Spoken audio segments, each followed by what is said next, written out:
myself. Yeah. I'm feeling myself.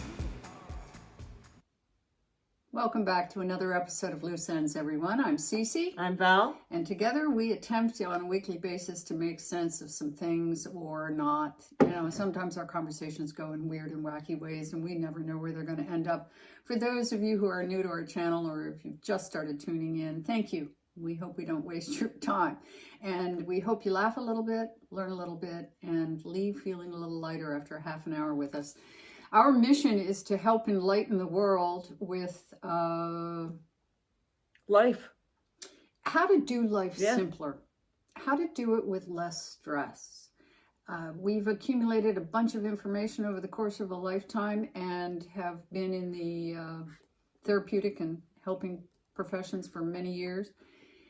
Today, we thought what we would do is share with you, after a couple of episodes of actually kind of teaching in terms of frequency, vibration, human consciousness, David R. Hawkins, and some of the things that we've talked about for the last couple of weeks.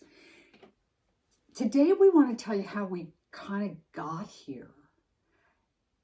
I'm fascinated by words. You already know this. I'm fascinated with books. I'm enthralled with those who were able to put a body of information down in printed form so that someone like myself or you could read it and absorb that information. I love the notion of synthesizing things and making them palatable for people to understand and then to utilize, because intellectual knowledge means nothing. Experiential knowledge means everything. So we're starting today with, what are the books that have influenced us the most? Where did we get some of the points of view by which we are now steering the ships of our lives? And I'm going to start, because this was my idea, and I was like, let's talk about books. And I went back to find the first one, and of all, I mean, you see a few books behind you. I've got books everywhere. There's no way to narrow it down to a place of, like, here's the book. And I could have added 25 that are each incremental. And we're going to start with the first one that I can now remember altered the way I viewed at that time in my life. I was really deeply involved in the church. I still am an Episcopalian, baptized, confirmed, married in the church. Do you get divorced in the church? I don't think so, but I was going to say married and divorced from the church, I think. But yeah, no, and I went through kind of a dark night of the soul. Anyway, I came across a book called This Hebrew Lord. Now keep in mind that my paradigm at the time was that Jesus, a man named Jesus, had walked the earth, and that he had, arguably you could say, had the largest influence ever, because like the whole world shuts down, most of it anyway, for his birthday. And my father was an Episcopal priest. My mother is now and was, at that time she taught comparative religions at a private girls' boarding school. And my sister ultimately went into the ministry. And so I kind of had it around me all the time, And I struggled with what I saw were paradoxes or contradictions. Anyway, I came across this book called This Hebrew Lord by, and I'm showing right now, John Shelby Spong. I couldn't find the book. Couldn't find it. So I recommend it to you because it altered the way I viewed Jesus. And it altered the way I heard the interpretations of Jesus's words via the Gospels, which of course is like the telephone game, right? So, and it gets changed, right? So he gave me now, John Shelby Spong was viewed as a heretic within the church. He wrote another book called Why Christianity Must Change or Die. And this one is called, and I read that one. I couldn't find the Hebrew Lord, so I'm showing this one. And I read this one in 2003, A New Christianity for a New World. I highly recommend it to you if you're a Christian, if you deem yourself such. I mean, I was baptized in the church. However, I don't attend church. I kind of feel like I'm in church right now. I'm in church whenever I lead a program or whenever I work with a client. I kind of see life as a living church, if you will. And when we relegate it to one day or one place, I think we make God small. Yeah, less. I agree with that wholeheartedly.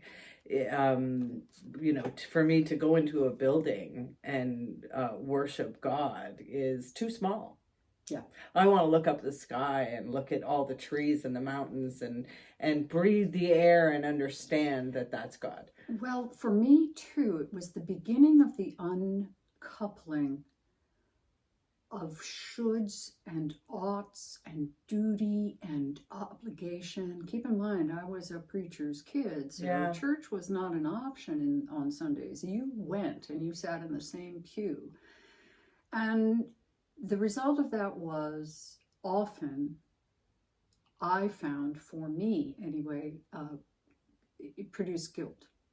A sense of guilt, of being less than, of somehow falling short of the mark. So this Hebrew Lord by John Shelby Spong really altered the way I viewed the entire, and this was, I was young, in my 30s. It's amazing how the term young becomes relative, right? So that's me. Your turn. I was early 90s. I was working for a guy who opened up his own restaurant who I used to work with like years before at Ontario Place in Toronto. And he had went out and found me because he was sort of on a more spiritual journey and a lot of people in the business didn't really get it. And he knew that I was sort of embarking. And he introduced me to the Celestine Prophecy. And I agree with you. That was the 90s too. I agree with you. When I reread it in the early aughts, it was very badly written. But I didn't see that when I read it the first time. Yeah. Because there was there was another one after this, the 10th prophecy. Yeah, and I didn't bother with that. And so that's why I had reread it. This is an interesting book, though, and it was very impactful for me. Well, one of the things that really hit me with this one was the whole idea of energy vampire. That, like somebody being, I mean, he didn't really describe it that way. He described it as a taker. There were givers and there were takers, and I realized that was something that I had felt my whole life. I could feel people taking my energy. And so this was a huge lesson for me and really good to put boundaries up. It taught me how to put boundaries up and almost spiritual boundaries, where I was now saying, well, I'm not allowing this into my world. Guarding yourself. Yeah, this. I want to avoid this in my world, and this is what I'm looking for. So it really helped me, in my opinion, turn the other cheek. Oh, back to that. Right. Yeah. Okay. Turn the other cheek. Well, so. I found some of those notions very illuminating at the time, and that was right around the time of my divorce. Early 90s. That. Early 90s. That coming in. Yeah. Okay. Next book for me. And again, I'm not sure exactly when they all came in. But Gary Zukav's Seed of the Soul was a really impactful book for me, and this I always date them when I get them and inscribe them so that I don't lose them. This had a huge impact. Look at how it's marked up, right? So Gary Zukav's Seed of the Soul, and he made a couple of appearances on Oprah back in the day, right? And then he made a conscious decision not to pursue that any longer, as opposed to, who's the other guy that she had on This New Earth? Yeah, Tolle. Whatever his name is. Eckhart Tolle. And he kept coming back on and kept coming back on. Anyway, Gary Zukav said it wasn't good for his soul. And here we are. And so he eschewed any further large public gatherings where the messenger would overtake the message. And I found that, and I'll say the That's word fascinating. mature. Yes. I found that something that drew me in. Anyway, I highly recommend The Seat of the Soul. The notions that he presents here, I'm kind of swallowing my microphone right now, and around addiction, of how these, he just comes at it from a perspective that is straightforward, real talk without all the woo, woo, woo kind of stuff that you go, oh God, you know, they're trying to shove something down my throat here. Right. So I found that a remarkably illuminating book. Also, the fact that it was recommended on the back of the book by Dr. Brian Weiss. And so I'm just going to go into the third book, and then you get to do two. Okay. Okay, because we each picked out 4 this week. He wrote, Dr. Brian L. Weiss wrote Many Lives, or Many Masters, Many Lives. And this book is the true story of a prominent psychiatrist down in Florida, I believe it was, and his young patient. She was in her 20s, and the past life therapy that changed both their lives. Now, I also saw Brian Weiss make one appearance, and this is how dated this is, back in the 90s, I believe. Yeah, early 90s, late 80s. The Mike Douglas Show. Oh Do you my remember God. the Mike Douglas I Show? do. Isn't that something? So, and he was on the Mike Douglas Show, and he was very diminutive little man, very, very slight. I would call him demure, except that he was male. And he also was very reticent, like Gary Zukav, to enter the public sphere. What happened was, he worked in a practice where there were many psychiatrists, and somebody came to him, a colleague came to him and said, hey, I've got this gal, I don't seem to be making any headway with her, would you take her on, would you take her as a client? And one thing led to another, and he did.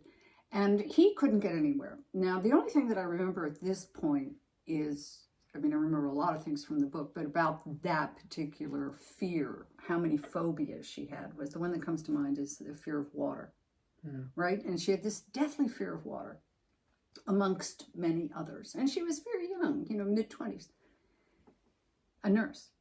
And so he, you know, even met with her mother. Was she ever left alone in the bathtub? Did she ever, you know, anyway, at a young age, and could have developed this fear, blah, blah, blah, blah. Anyway, in frustration because they get nowhere, and hypnosis at that time was a new technique. He asks her, would she be willing to be hypnotized?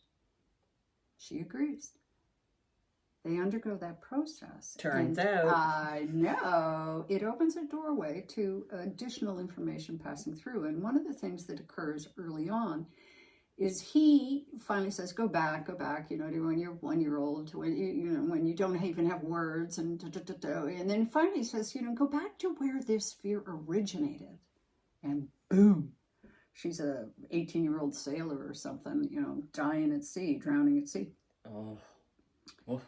Viking, whatever. I mean, Yeah. you know, like long ago. And he doesn't believe that. You know, he's a scientist.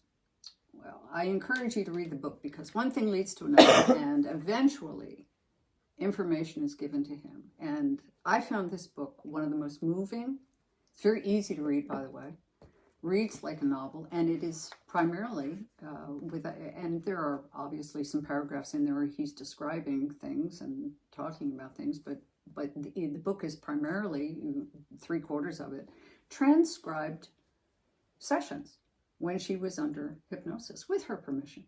And I found that book so moving because it altered the way I view myself in the world. I no longer think of myself as having a limited one-time life. I too have done past life regression therapy. Yeah. Eventually he comes to believe because evidence is provided that he cannot refute. So, I would agree with I that. love that book. And now I know I've lived before and will live again. I hope not, but I'm really... I'm just hoping it's, kinda- for me, it's not on this planet. I'd like to be born somewhere else. I heard that there's a planet out there you can be born on that you just play all day. That's Venus, where I want to apparently. be. I don't know. Play. Got I to just be want in to a play. higher vibratory level because it's a little hot. I'm working on it. Yeah, I'm me working too. on it. My second book was probably, out of all of these books, the most impactful book of my life. And I remember it being given to me. It was back in the early 90s, and I was doing shamanism. But at the time, there was a community of us that had built this medicine wheel garden.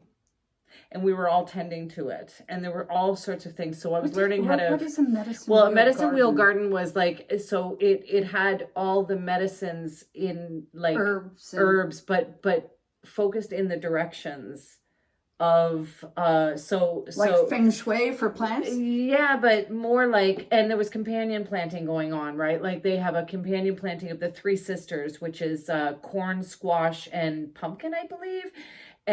Or beans, corn, squash, and beans. And if you plant corn around, and you don't want animals to get it, then you plant your squash around the corn and your beans around the corn, because they're very viney, and the deers and the raccoon will not go in there with viney to get the corn. So I learned all about this companion planting at the time, and we were running this medicine wheel garden, and this wonderful woman that I met, and I don't even she was like reason, season, or a lifetime in my life for a season. That's in Celestine Prophecy too, that everyone we cross paths with has either we have a message for them, or they have a message for us, or a reason. And sometimes, when they say reason, seasons, and lifetimes, I was just thinking that last night. Yeah. Or maybe it was this morning in bed. I don't remember because I was up last night. But there are so many people that I have had really deep friendships with for a very short period of time in my life. Yeah, me too. But they were important. And this woman was important because she introduced me to Louise Hay. And this is actually a collection of Louise Hay's work, but the original book that came to me was You Can Heal Your Life. And this is back in the early 90s when we did not have Amazon to come straight to your fucking door. That's true. So you had to go to your bookstore and order the book and wait the couple of weeks it was going to take to actually come in. And so you were like getting excited about it, right? You were like, oh, my book's coming. And this was, adulthood, right? My late 20s, in the early 90s or mid 90s. So it was just a lot of fun. And so I got the book, and I will never forget reading this book on the couch. And my mother had come over, and I looked at her, I said, this book is going to change my life. And I could feel it. When was this that it came? 90s? Yeah, mid 90s. So 30 years ago. And it wasn't long after that Lady Di died. I remember that and feeling very emotional. And I knew I was very emotional because of the book and the work that I was doing with the book. And what I also recognized was, at the time, I certainly wanted the changes to be instant. They have been slow and steady. And incremental. It's but over time. Absolute, it's over time. Yeah, absolute slow and steady. And I can definitely say that it's been worth it. Oh, sorry. She's nudging me to make sure the screen doesn't go dead. Yeah, I know. We're recording now audio to, I guess, fast forward about a year later, and I moved to Lunenburg, Nova Scotia. And once again, you can't really buy stuff, but I find this online store called Azure Green, okay? What? In 1997. Is that the name of a book? No, it's it's the name of a website that actually still exists, and they sell a lot of witchy stuff. Okay. So I had placed my very first witch's order back then, like this is like the Okay. mid 90s. And with that came this book, which was my third. And this was The Magical Household by Scott Cunningham. Let me see that.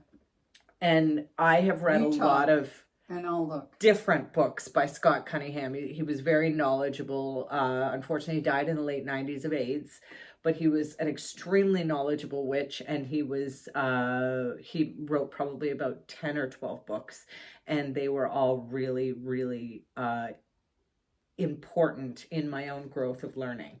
But what this book taught me was I'm not sure how some people become mindful, but this is how I became mindful. It taught me how to be mindful. It taught me how to do my dishes mindfully and reverse my or stir my tea a certain way to promote my day. Or it taught me how to be mindful with every single thing From a witch perspective. From a witch And perspective. which goes to show it doesn't matter what perspective you come from. If you're going to pursue the information that's going to help you grow, you'll be led to it. Right. Like I've never been led to witchy shit. Yeah. But you've never been led really No. to some of the books that I've read. No, I mean, and there's like, I will never ever move into a house with an old broom. It's just my mentality now. I'm Because mindful because I'm not bringing don't want old an problems old- into a new house. because if you bring an old broom into a new house, well, shit. yeah, I've been doing it wrong all Right. my life. So but you gotta I get a go new out. broom in What every no? house. What I do is I keep the pole by 3 or 4 brushes. Keep the brushes, and then I have a new broom, and Oh my God.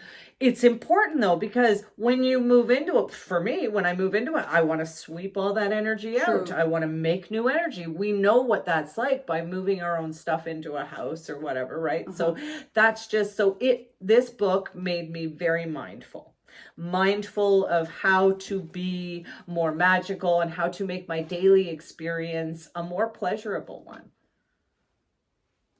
I want to read that. It's a very small one. It too. is. Very small. And it's sweet. That's like my many masters. Look at Yeah. same size books. Yeah, and it's sweet because, it gives you the Well, hearth and... My last one that I have one more that it's not really about changing my perspective, but synthesizing it, and I'd like to share that with the audience today.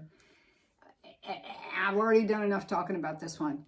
Power versus Force by Dr. David R. Hawkins, published in, I read it in 2006. That's when I read it. You gave it to me. I did, didn't I? Yeah. 1995, 98, and 2002. So I don't know which version this is, but The Hidden Determinants of Human Behavior. Now, this is written from a very high level in terms of its language. It feels almost like, when you're reading somebody is such a formal version of speaking, and the way he writes versus the way he speaks are like night and day.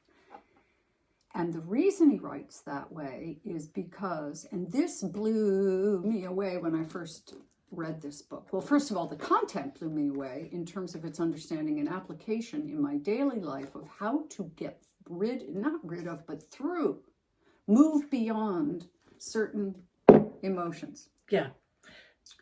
And I didn't grab it, but I'm breaking the rule here. It's just too important. Coupled with this book, The Molecules of Emotion by Candace Pert, The Science Behind Mind-Body Medicine, those two came into my life at the same time in the early aughts. And it absolutely changed the way I think about what I say, the way I think, what it's doing to my body, how frequencies are affected by feelings. It all started to make sense, how feelings begin to, if you will, not quite literally, but long-term, kind of literally, poison each and every cell in our body. How does that happen? How come some people have cancer and some people don't? One of the best stories, and I still tell this to a lot of my clients today and, friends from this book was, and I believe it was he was in a room with 500 people. and doing, his lecture. Who, Hawkins? Hawkins. Yeah. And under the seat of random, there were 250 envelopes of organic vitamin C taped under 250 random seats, and aspartame in a little envelope taped under the other 250. And he went around and did kinesiology with each and every one of them. And this is what shocked me, and actually leads me to my next book, is that people who had the organic vitamin C could lift their arms all the way up here, but people who had the aspartame under their seat could only lift their arms to here. Well, this struck something inside of me, and because I started to understand that your body actually knows what's bad for it before it's actually ingested. You don't need to actually ingest to know or understand that it's bad for you. And so I started doing experiments after that, walking the grocery store, because they say that the grocery store, the outside square, is the healthiest square you can go. Once you go into all the aisles, that's where all the garbage is. Loop it. Right. So you just go outside. Well, so now there are times that I will reach for something and automatically I will get a bellyache. And I know I have to bring my hand back and go, I can't have that. Yeah. It's a real bitch, isn't it? Because you got to give up a lot of shit that you really love. It really is. I had the same experience not long ago when I reached for a bag of chocolate chip cookies. Okay, I'm the chocolate gal. Chocolate chip cookies, President's Choice. They taste so good going down. Yeah. The decadence? They're full, I don't know what they're full of, but they're not full of things that my body enjoys. Right. And I reached for them the other day, and I felt them and felt what it would feel like. Yeah. And put them back. Yeah. And thought to myself, oh, it's kind of like, saying goodbye to somebody you're just never going to see him again. I thought, 20 years ago, that there were things I would never have to give up. Sugar being one of them.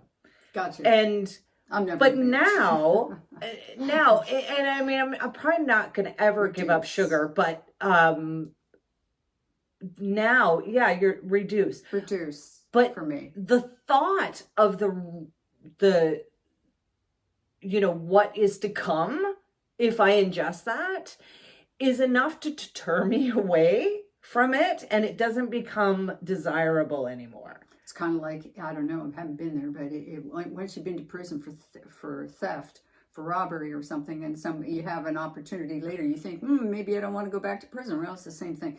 Anyway, back to you. Right. So my final book is something that I found just during the tail end of COVID, just after Mom died, and I was watching BBC, love BBC, public television, and they had this Mark Heyman on, and he wrote this book called The Pegan Diet. And the whole joke was that he was out to dinner with two friends. One was a vegan and one was a paleo.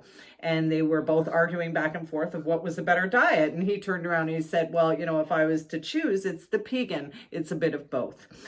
And so I bought this book, and it did change my life. Oh, you obviously know how I eat.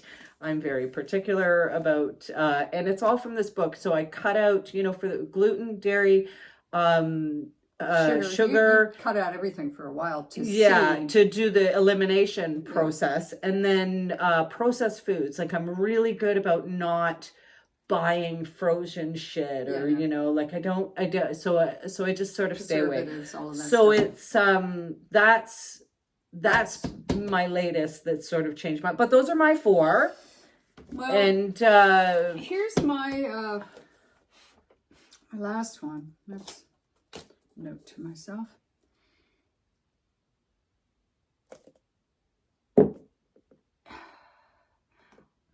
I don't know how to explain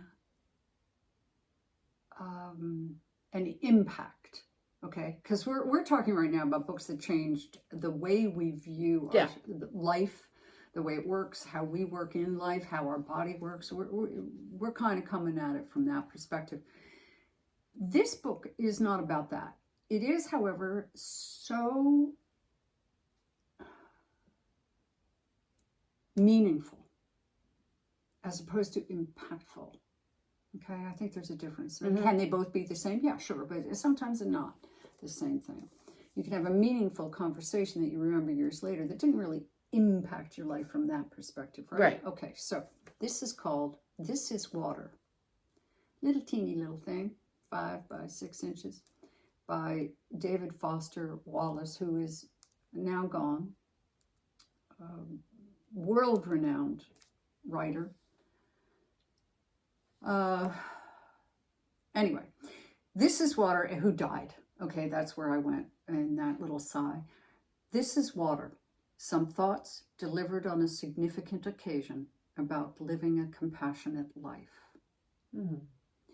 Now, what this is an address to the graduating class of Kent University. It was the only time he ever accepted a commencement address invitation. Only time he did it in person. You can get this on YouTube. Go to YouTube and find David Foster Wallace on This Is Water. And what they did was, when he died, not shortly thereafter, they published that as this book. And I have given this to so many people. Oh, sorry, it was Kenyon. David Foster Wallace was invited to speak to the 2005 graduating class of Kenyon College on a subject of his choosing. Mm-hmm. It was the only such address he ever made. Now, the essence of this is about two fish swimming along, and an old fish comes along. He begins this address with this little anecdotal story. And the old fish says to the young fish, he goes, "Hey boys, how's the water?" And swims on. And when the one young fish looks at the other young fish and goes, "What's water?" They don't even know what water is. How can you know what water is when that's all you're swimming in? And for me anyway, the book speaks to how important it is, not what you're learning, but how you learn. And that the most important job of a university or any educational system is not to teach you what to think, but to teach you how to think, how to become a discerning, mature, emotionally intelligent adult, able to navigate the paradoxes of life in general. And it means that you've got to figure out where you're swimming, what water surrounds you, and you don't even know it. Oh, I mean, and isn't that funny? Because I know every time I'm swimming upstream. This in 10 minutes, 15 minutes, you can read this book. Say that again. I said, I know every time I'm swimming upstream. Yeah. Oh, I'm so tired. Yep. Oh, this is exhausting. Anyway, that's enough for me. You got a feel-good story? I do. Make it I short. do. So, interestingly enough, in Duluth, Missouri, there is this 3-year-old tabby cat that has lived with his family. And okay, now I truly believe that cats and dogs embody the name they're given. This poor cat's name was Drifter. So, indoor cat, very happy. Really, really, really aspired to be an outdoor cat. Went out one day and there was construction going on just a little bit down the lane with the sewers and everything. And this cat got in the sewer for 8 weeks.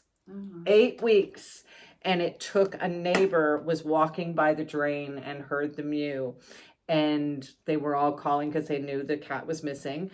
8 weeks. What did it do? Eat all the rats down there. Something, right? And there was material over they poked through. They saw the paw. The head came out, and after 8 weeks, he was saved and now at home. But there is a lesson in that: don't name your cats what you don't want them to do.